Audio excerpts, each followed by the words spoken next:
തൃശൂരിലെ ആദിവാസി കോളനിയിൽ നിന്നും കാണാതായ കുട്ടികളെ കണ്ടെത്താൻ പോലീസും വനം വകുപ്പും സംയുക്തമായി തെരച്ചിൽ നടത്തും. ശാസ്താംപൂവം കോളനിക്ക് സമീപം ഉൾവനത്തിലാണ് തെരച്ചിൽ. 15 വയസ്സുകാരൻ സജിക്കുട്ടൻ, 8 വയസ്സുള്ള അരുൺകുമാർ എന്നിവരെയാണ് മാർച്ച് 2 മുതൽ കാണാതായത്. ആനയും കാട്ടുപോത്തും നിറഞ്ഞ മേഖലയിൽ തെരച്ചിൽ അതീവ ദുഷ്കരവുമാണ്. ആദിത്യൻ, ഈ കുട്ടികളെ ഇനിയും കണ്ടെത്താനായിട്ടില്ല. വനത്തിനുള്ളിൽ അവർ സുരക്ഷിതമായി തന്നെ എവിടെയോ ഉണ്ട് എന്ന് വിശ്വസിക്കാനും അങ്ങനെ ആശ്വസിക്കാനുമാണ് നമ്മളെല്ലാവരും താല്പര്യപ്പെടുന്നത്. അപ്പോഴും ആശങ്കകൾ നിലനിൽക്കുന്നു. എന്താണ് ഈ വനം വകുപ്പും പോലീസും ഒക്കെ പറയുന്നത്? മോത്തി, വളരെ സങ്കീർണമായ ഒരു അവസ്ഥയിലാണ് ഇപ്പോൾ ഈ സംഭവം ഉണ്ടായിരിക്കുന്നത്. കാരണം ഉൾവനത്തിലാണ് കുട്ടികൾ അകപ്പെട്ടത്, അല്ലെങ്കിൽ കുട്ടികൾക്കായി തിരച്ചിൽ നടത്തുന്നത് ഏറ്റവും ദുഷ്കരമായ ഉൾവനത്തിലാണ്. ആനയും കാട്ടുപോത്തും നിറഞ്ഞ അതീവ ദുഷ്കരമായ ഒരു വനമേഖലയിലേക്കാണ് ഇപ്പോൾ ഇവർ ഈ 15 സംഘങ്ങളായി തിരിഞ്ഞ് പോയിരിക്കുന്നത്.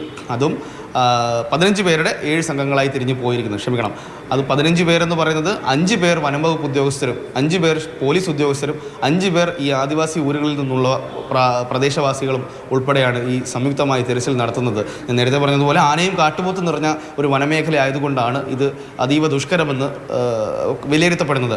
ഈ കുട്ടികളെ കാണാതാകുന്നത് കഴിഞ്ഞ 2-ാം തീയതിയാണ്. ഈ 2-ാം തീയതി കാണാതായിട്ടും ഈ വീട്ടുകാരോ ബന്ധുക്കളോ ഒന്നും ഇത് പരാതിയായി ഉന്നയിക്കുന്നില്ല. കാരണം ഈ കുട്ടികൾ ബന്ധുവീട്ടുകളിലോ സമീപത്തുള്ള സ്ഥലങ്ങളിലൊക്കെ പോയിട്ടുണ്ട് എന്നുള്ള ധാരണയിൽ അവർ തെരച്ചിൽ നടത്തുന്നു, അവരുടേതായ തെരച്ചിൽ നടത്തുന്നു. അങ്ങനെ എവിടെയും കാണാത്ത സാഹചര്യത്തിലാണ് ഇവർ പരാതി കൊടുക്കുന്നത്. അങ്ങനെയാണ് ഇത് ഇത്രത്തോളം വൈകാൻ കാരണമാകുന്നത്. ഇന്നലെ തൃശ്ശൂരിലെ LDFിൻ്റെ സ്ഥാനാർത്ഥിയായ ലോക്സഭാ മണ്ഡലത്തിലെ സ്ഥാനാർത്ഥിയായ അഡ്വക്കേറ്റ് VS സുനിൽകുമാർ ഉൾപ്പെടെ ഈ ആദിവാസി ഊരുകളിൽ പോയി സന്ദർശനം നടത്തുകയും ജില്ലാ പോലീസ് മേധാവിയോടും മറ്റും വനംവകുപ്പ് ഉദ്യോഗസ്ഥരോടുമൊക്കെ ഉന്നത ഉദ്യോഗസ്ഥരോടുമൊക്കെ വിവരമറിയുകയും അവർ ഇതിൻ്റെ അന്വേഷണം ഏറ്റെടുക്കുകയായിരുന്നു. ഉന്നത വനംവകുപ്പ് ഉദ്യോഗസ്ഥരുടെ സംഘം ഉൾപ്പെടെ വനഭാഗത്ത് തമ്പടിച്ചാണ് ഈ തിരച്ചിൽ നടത്തുന്നത്. അതും 7 പേരുടെ സംഘമായി 5 പേർ ഈ കാരിക്കടവ് ഭാഗത്തു നിന്നും 5 പേർ ഈ കൂരമാവ് കോളനിയുടെ ഭാഗത്തു നിന്നുമാണ് തിരച്ചിൽ നടത്തുന്നത്. അങ്ങനെ വനത്തിൻ്റെ വിവിധ ഭാഗങ്ങളിൽ തിരച്ചിൽ നടത്തി ഒരു പോയിന്റിൽ എത്തിച്ചേരുന്ന രീതിയിലാണ് തിരച്ചിൽ അവർ നടത്തുന്നത്. അവിടെ മൊബൈൽ റേഞ്ചോ അങ്ങനത്തെ കാര്യങ്ങളൊന്നുമുള്ള ഒരു മേഖലയല്ല. അതീവ സുരക്ഷിതമായ സംരക്ഷിത വനപ്രദേശമാണ്, ഉൾവനമാണ്. അതുകൊണ്ട് തന്നെ ഒരു ഉച്ചയ്ക്ക് ശേഷം